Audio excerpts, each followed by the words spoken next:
ja natuke ilmast. Pühapäeva ööl on oodata rasket lund ja tutsku. Maalamütsidel ja külmavarestel ei soovitata koduust lahti teha, kuna on oht, et see lendab minema.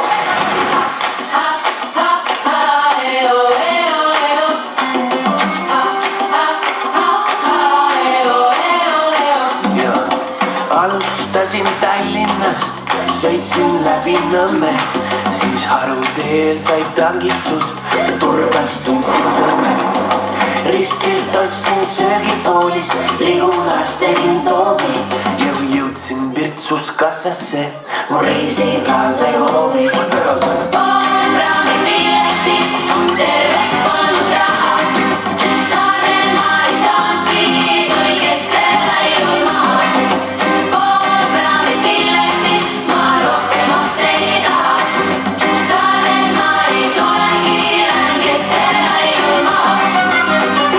Võtsin nadrupuntra, kuivatasin püksi. Ei märganud ühtki hingelist, kui ma ei olnud üksi.